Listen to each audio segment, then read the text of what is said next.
नमस्कार। आज मैं चर्चा करूंगा कांवड़ यात्रा का, जिस प्रकार कांवड़ यात्रियों का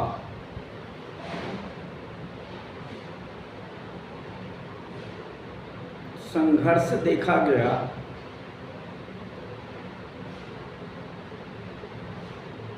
उससे आज समझने की ज़रूरत है कि कांवड़ यात्रा से हमारे बच्चे और आपके बच्चे क्या सीख रहा है। मैंने इस पर कई वीडियो बना चुका हूँ, जिसका विषय था कांवड़ यात्रा में न जाना। फिर भी हमारे और आपके बच्चे कांवड़ यात्रा में जा रहे हैं और जगह जगह संघर्ष देखने को मिलता है। अगर उत्तर प्रदेश की घटना आप लेंगे तो आज तक 50 ऐसा घटना हो चुकी है इस वर्ष, जिसमें इस प्रकार का तोड़-फोड़ और संघर्ष, मारपीट देखा गया।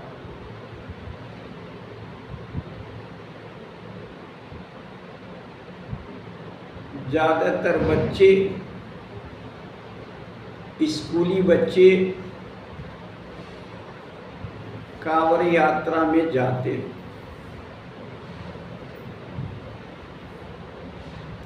उसी बच्चे को, स्कूली बच्चे को रोकने के लिए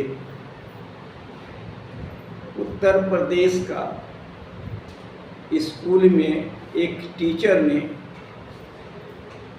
कविता पाठ के माध्यम से कांवड़ यात्रा में न जाना बच्चे, संदेश देने का काम किया। उसे उत्तर प्रदेश द्वारा नोटिस मिला है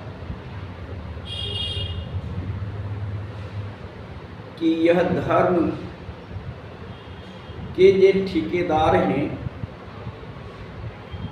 उनको धार्मिक भावना आहत हो रही है।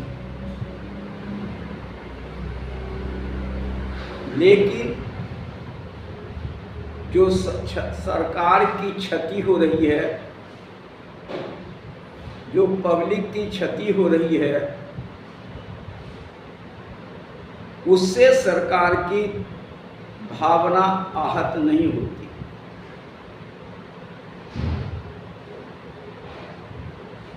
तो मैंने पीछे भी कहा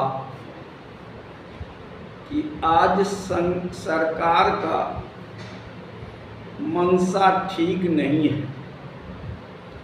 केंद्र सरकार और राज्य सरकार का मंशा ठीक नहीं है। वह संघर्ष से अपना वोट बनाने का काम करती है। धार्मिक भावनाओं को भड़का करके वोट लेने की काम कर रही है। यही आप तुलना करेंगे उत्तर प्रदेश और बिहार की, तो जमीन आसमान का फर्क दिखाई पड़ता है। जबकि बिहार में 1 महीना रोज कांवड़ यात्री चलते हैं, उतनी संख्या में शायद उत्तर प्रदेश में भी नहीं जाते। और जितना व्यवस्था उत्तर प्रदेश में किया जाता है कांवड़ यात्रियों को, उतना व्यवस्था सरकार के द्वारा बिहार में नहीं किया जाता। और उत्तर प्रदेश में अलग से उन्हें लाइन बना करके दिया जाता है कांवड़ यात्रियों को, उनके ऊपर फूल बरसाया जाता है। सरकार द्वारा जगह जगह व्यवस्था की जाती है, मतलब उस पर धन खर्च किया जाता है, लेकिन फिर भी ये मारपीट संघर्ष की घटनाएं उत्तर प्रदेश में कई गुना ज़्यादा दिखाई पड़ता है। बिहार में करीब कम दिखाई पड़ने का कारण भी है कि नीतीश कुमार बीजेपी के गठबंधन में है। नीतीश कुमार की सरकार अभी चल रही है, इसलिए थोड़ा सा कम दिखाई पड़ता है। लेकिन नीतीश कुमार के साथ बीजेपी गठबंधन में है, वह कोशिश कर रही है कि बिहार में भी इसी प्रकार का तोड़-फोड़, मारपीट, जातीय संघर्ष की घटना हो, क्योंकि बिहार में चुनाव है, उस चुनाव का फसल बीजेपी काटना चाहती है। जब तक संघर्ष नहीं होगा, जातीय संघर्ष नहीं होगा, हिंदू मुसलमान की लड़ाई नहीं होगा, तब तक बीजेपी का फसल हरा भरा नहीं हो सकता। तो मेरा कहने का अर्थ है कि उसमें जान माल का नुकसान आपके और हमारे बच्चे का हो रहा है। किसी नेताओं के बच्चे का यह नुकसान नहीं हो रहा, या पढ़ाई की नुकसान हो, या जान माल की नुकसान हो, यह सब हमारे बच्चे का नुकसान हो रहा, दलित पिछड़े बच्चे का नुकसान हो रहा, क्योंकि कांवड़ यात्रा में हमारे और आपके बच्चे ही जाते हैं। वह जो अपर कास्ट के बच्चे इस कांवड़ यात्रा में नहीं जाते, और हमारे आपको बच्चे जाते हैं। उनके माता पिता भी रोक नहीं पाते हैं कि बच्चे कांवड़ यात्रा में न जाएं। तुम्हारा वक्त पढ़ाई की है, पढ़ाई पर ध्यान देना। जब घर पे बच्चा रहता है, बच्चे का एक काम अढ़ा दीजिए, काम करने के लिए कहिए। माता पिता को एक लोटा पानी देने के लिए कहिए, तो बच्चे कहते हैं मैं पढ़ रहा हूँ, अभी समय नहीं है। लेकिन कांवड़ यात्रा में 10 दिन 15 दिन का पढ़ाई नुकसान होता हजारों रुपए खर्च होते हैं, उसके बाद आपके बच्चे जो कैसे स्वभाव का बनते हैं वह आपको हमको पता है कि जे उस कांवड़ यात्रा से आने के बाद आपका बच्चे का स्वभाव परिवार के स्वभाव से मेल नहीं खाता, क्योंकि वह कांवड़ यात्रा में जो उनको शिक्षा मिलती है वह गलत शिक्षा मिलती है, और कांवड़ यात्रा में भी गलत उद्देश्य से जाते हैं। वह कांवड़ यात्रा में पूजा की भावना नहीं होती है, बल्कि जो नौजवान बच्चे का दिमाग चलता है, उलट पुलट दिमाग होता है, उसके लिए जाते हैं। जो कभी नशा नहीं करता है वह भी बच्चे वहाँ जाने के बाद नशा सीखता है, नशा करता है। ऐसा आपको कदापि नहीं दिखाई पड़ा होगा कि जो बच्चे कांवड़ यात्रा में जाते हैं वो माता पिता को सम्मान देते होंगे, ऐसा आपको नहीं दिखाई पड़ेगा। खास करके वो बच्चे जो कांवड़ यात्रा में जाते हैं वो माता पिता को बिल्कुल सम्मान नहीं देते हैं, हमारे बच्चे हों या आपके बच्चे हों, क्योंकि वहाँ जाने के बाद उनका रास्ता भटक जाता है। पढ़ाई की रास्ता में भी रोरा आता है, क्योंकि आप 10 दिनों का जो पढ़ाई आपको छूट गया, फिर आप कांवड़ यात्रा लेके जाने के बाद अपने दोस्त साथी संघों के साथ आप फिर दूसरे यात्रा की प्लान बनाने लगते होंगे बच्चे आपका।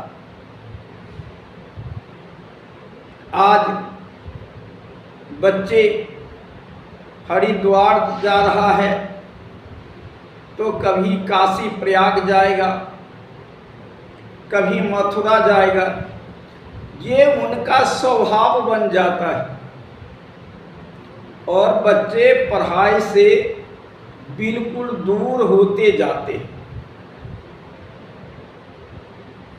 क्योंकि जो संगति मिल रही है कांवड़ यात्री में जाने वाले, जो उनका दोस्त मिल रहा है, उस दोस्त के माध्यम से आपके बच्चे, हमारे बच्चे बिगड़ रहे हैं, खराब रास्ते पे जा रहे हैं, क्योंकि जिस रास्ते पे जाना था वह उस रास्ते पे नहीं जा रहा है। पढ़ाई के रास्ता पर जाना था, आपके बच्चे को पढ़ाई में आगे बढ़ना था, पढ़ाई में अव्वल आना था, पढ़ लिख करके डॉक्टर इंजीनियर बनना था, लेकिन आपके बच्चे इस तरह के यात्रा से उस बच्चे में नुकसान हो रहा है, क्योंकि ये चकाचौंध दुनिया में आपके बच्चे भटकने लगते हैं, रास्ता गलत रास्ता पर जाने की काफ़ी उम्मीद दिखाई पड़ता है। तो आज मैंने कह रहा हूँ कि कांवड़ यात्रा में जाने के बाद आपके बच्चे बिगड़ते हैं। अगर आप पहले तो यह समझिए कि हमें कांवड़ यात्रा में जाना चाहिए अथवा नहीं, क्योंकि जिसके घर में माँ बाप है उसके लिए कांवड़ यात्रा बिल्कुल नहीं है। माँ बाप से बढ़कर के कोई देवता हो ही नहीं सकता, गुरु से बढ़ के कोई देवता हो ही नहीं सकता। तो क्यों आप अपने बच्चे को कांवड़ यात्रा में भेजते हैं? अगर आपने कांवड़ यात्रा में भेजेंगे तो आप समझ लीजिए कि आप बच्चे से हाथ धो रहे हैं, बच्चे से आप दूर जा रहे हैं, आपसे बच्चे दूर जा रहा है। और यही बच्चे आगे चल कर के परिवार में खंड विखंड करते हैं। माँ बाप के साथ, भाई के साथ व्यवहार अच्छा नहीं करते। पढ़ने लिखने के बाद भी वह व्यवहार माँ बाप और भाई के साथ अच्छा नहीं करते, क्योंकि उनके लिए परिवार कुछ नहीं रह जाता है और उनके लिए केवल जो मंदिर में भगवान बैठे हुए हैं वही सब कुछ हो जाता है।